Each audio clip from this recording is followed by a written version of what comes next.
1348, the most powerful man in the Christian world locks himself inside a stone chamber. Two massive fires burn on either side of him, roaring day and night, for weeks without stopping. He refuses to step outside. This is Pope Clement VI, and the fires are not punishment, they are medicine. His own physician ordered it, gambling the Pope's life on the idea that flame alone could burn a killer out of the air. Outside his window, the city of Avignon is dying by the thousand. This is the story of the Black Death and the one man who tried to burn it out of the air. Stay to the end, because the ending is stranger than you'd expect. The cure sounds like pure superstition. But something about it actually worked, and historians are still arguing about why. By January of 1348, the plague had already crossed deserts, oceans, and mountain ranges. It arrived on trading ships, carried by rats and fleas nobody could see or suspect. Historians call it the Black Death. Between 1347 and 1351, it killed somewhere between 30 and 60% of everyone living in Europe, making it one of the deadliest events in all of recorded human history. No army could stop it. No king, no wall, no fortune could buy protection from it. And now the plague had reached the doorstep of the Pope himself. Clement VI did not rule from Rome. He ruled from Avignon, in southern France, a busy, crowded city about to become one of the deadliest places on the entire continent. January 1348.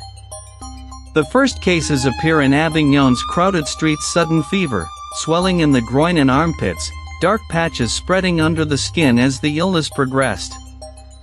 Within days, the sick outnumbered the doctors who could treat them. Within weeks, the dead outnumbered the living who could bury them. Avignon was the seat of the papacy, the busiest, most crowded city in the region, packed with clergy, pilgrims, and merchants. Crowds meant contact, and contact meant death spread faster here than almost anywhere else in France. Just beyond the palace walls, narrow streets that once bustled with pilgrims and merchants stood eerily quiet, shutters closed, doorways empty. The same stones that had hosted years of ceremony and celebration now echoed with something closer to silence than anyone in Avignon had ever heard before. Cemeteries filled within days. Priests ran out of ground to bury the dead. So Clement VI did something almost unthinkable. He had the Rhone River itself consecrated as holy ground, so bodies could be thrown straight into the water. Contemporary accounts describe thousands of bodies going into that river before the plague finally loosened its grip on Avignon, the water carrying them beyond the city walls and out of sight. Even inside the papal palace, the plague showed no mercy. Several cardinals close to Clement VI died within that same terrible year, proof that no rank, however holy, offered real protection. Panic did what panic always does. People searched for someone to blame, and across Europe, mobs turned violently on Jewish communities, accusing them of poisoning the wells. Clement VI, locked inside his own chamber, still found time to respond. He issued formal papal orders stating plainly that Jews were dying of the plague too, so blaming them made no logical sense. It didn't stop every massacre across Europe. But it stands as one of the few moments in this entire catastrophe when power was used to protect the innocent instead of punishing them. The Pope's personal physician was a man named Guy de Chauliac, one of the most respected surgeons in Europe, and he was about to make a desperate and proven decision. Chauliac believed, like most doctors of his era, that plague spread through corrupted air, an invisible poison mist called miasma, thought to drift through streets and settle over entire cities. If bad air caused the sickness, then logic said clean, purified air could stop it. And what purifies air faster or more completely than an open, roaring fire? So Chauliac made his call. Move the Pope's chair between two enormous fires. Keep them burning without pause, night and day, and do not let the Pope leave that spot. Clement VI agreed to try it. The most powerful churchman on earth, sitting like a prisoner, sweating between two flames, all for the sake of survival. This is the story of the Black Death, and what happens next becomes one of the strangest survival methods ever recorded in medieval medicine. For weeks, servants fed the fires around the clock, dragging in fresh wood by the cartload. No visitors were allowed anywhere near him. The Pope barely left that chair, day or night. Outside, funeral bells rang almost without stopping. Inside, the heat was suffocating, thick with smoke. Clement VI stayed anyway, hour after hour. Was this genius medical instinct, or was it simply a desperate man clinging to the only plan anyone had offered him? Nobody around him truly knew the answer, and in a city already emptying of doctors, nobody was in a position to argue against trying it.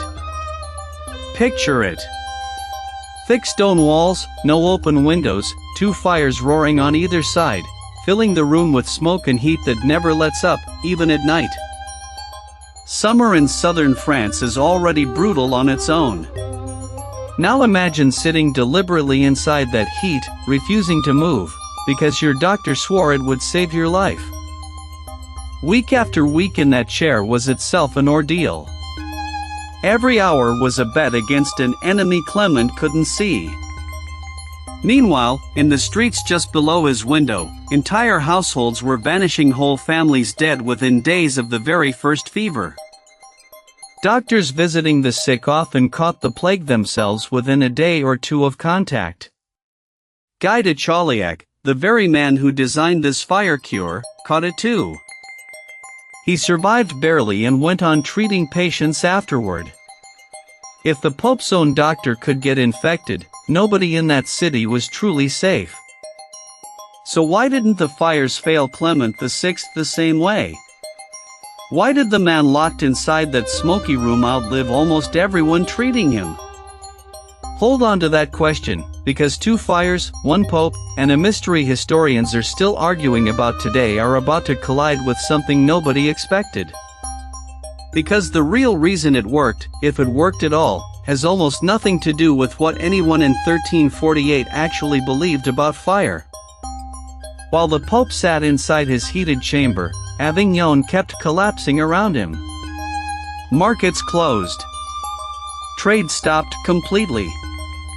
The city that once hosted the entire papal court fell nearly silent. Historians estimate the plague killed somewhere between roughly 30 and 60% of Europe's entire population by the time it finally slowed down. In some towns, there weren't enough living people left to bury the dead properly. Bodies were left in houses, in streets, in mass pits dug just outside the walls. Subscribe and hit the bell so you don't miss what's next. Doctors of the era tried everything they knew. Vinegar-soaked cloths, herbal smoke, bloodletting by the pint. Most of it did absolutely nothing. Some of it made the sickness worse. Nobody understood the real cause. A bacterium called Yersinia pestis, spread mainly by fleas living on the black rats that infested nearly every medieval city in Europe. Nobody in 1348 could see bacteria under any lens. Nobody knew the fleas were the true killers, hiding inside the walls, the grain stores, the bedding. So doctors guessed, and their best guess was bad air. They were wrong about the actual cause. But they were about to get one thing accidentally right. Weeks passed. The fires kept burning without stopping. And Pope Clement VI, unlike so many people around him, did not fall sick. He outlived the worst of Avignon's outbreak entirely. While thousands died within a few hundred meters of his chamber walls, the man sitting in the chair between two roaring fires simply stayed alive. For centuries afterward, that single fact was treated as proof the fire cure worked exactly the way Chauliac believed it would. Physicians repeated the story in their own writings, treating one's survival as evidence enough, without ever testing whether the flames themselves deserved the credit. But modern historians and doctors, looking back at the same story, see something quite different.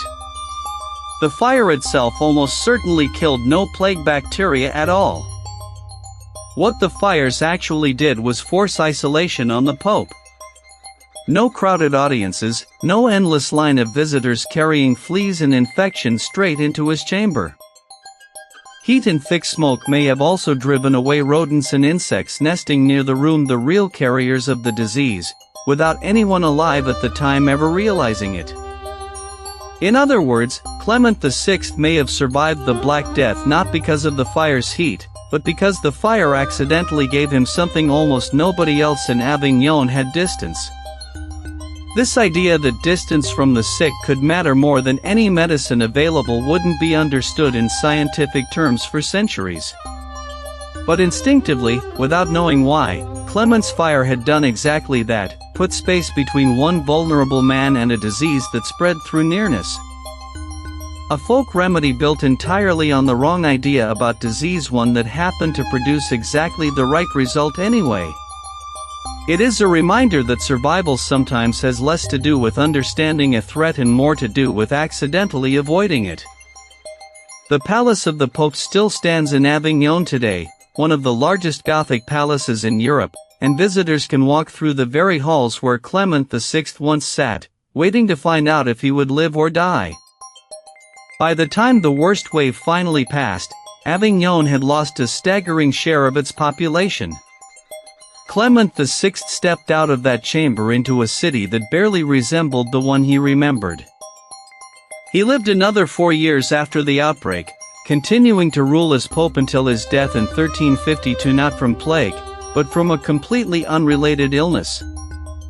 Guy de Chauliac, the doctor who invented the fire cure, went on to write one of the single most influential medical textbooks of the entire Middle Ages.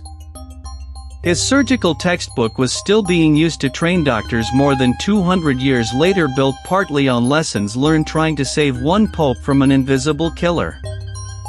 The Black Death itself didn't truly end in 1351. It returned in waves for centuries afterward, reshaping labor, religion, medicine, and power across the entire European continent. And somewhere in the middle of all that death, one man sat inside 2 roaring fires, guessing at a cure nobody truly understood, and somehow walked out alive. This is why the Black Death still fascinates people today, not just the death toll, but the strange, desperate ways people tried to fight back against something they couldn't even see. So here's the real question for you. If you had lived in Avignon in 1348, with no idea what caused the plague, would you have trusted the fire? Tell us below.